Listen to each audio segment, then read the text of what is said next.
आप देखो पिछले 10 सालों में 9-10 सालों में मोदी जी के कार्यकाल में लगभग 10 बड़े ट्रेन एक्सीडेंट्स हुए हैं।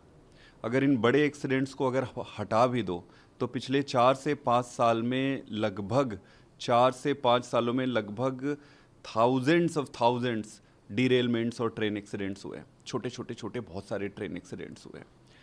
दिक्कत की बात यह है कि सरकार का ट्रेन एक्सीडेंट सेफ्टी पर फोकस ही नहीं है। आप देखेंगे 3-4 बेसिक पैरामीटर होता है। इन्होंने बड़े फैन फेयर के साथ कवच को इंट्रोड्यूस किया था नाम बदल के। अभी तक 2014 में इन्होंने लॉन्च किया था। अभी तक हार्डली थोड़े से ट्रेनों में ही इन्होंने कवच डिवाइस को लगाया जो कि एंटी कोलिजन डिवाइस है। अभी आप देखेंगे कि लगभग 2% एरिया ही कवर्ड है एंटी कोलिजन डिवाइस के लिए। इनको 2% कवर करने में 9 साल लग गए, 9-10 साल लग गए, थोड़े और पहले हो गए थे। अगर पूरी तरह इनको कवर करना है तो इनको 400-450 साल लगेगा एंटी कोलिजन डिवाइस ही लगाने में।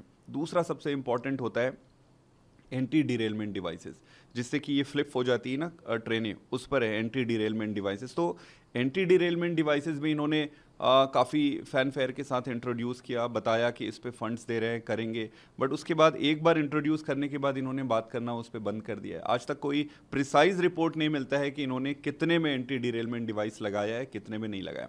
दिक्कत ये है कि जब भी ऐसे एक्सीडेंट्स होते हैं रिपोर्ट तो बनती है।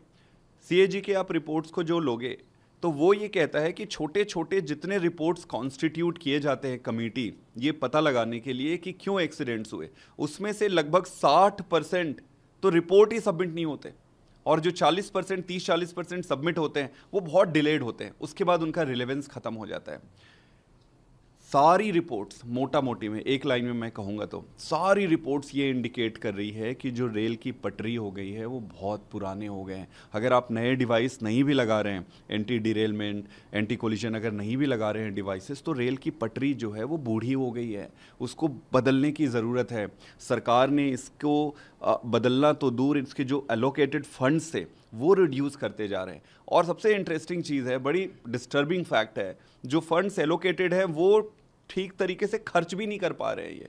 तो पूरी ट्रेन की जो जाल बिछी हुई है आज तक, वो ट्रेन की पटरी बूढ़ी होते जा रही है, उसको रिप्लेस करने की ज़रूरत है। सरकार की प्रायोरिटी अगेन छोटे मोटे कॉस्मेटिक, यहाँ पे डब्बा बना के दिखा दिया, ये बना के दिखा दिया, वो बना के दिखा दिया, बेसिक ज़रूरत की चीज़ है बहुत दूर है, और ट्रेन की जर्नी अब धीरे धीरे रिस्की होते जा रही है। From breaking news, detailed analysis, in depth interviews and explainers, follow the Times of India.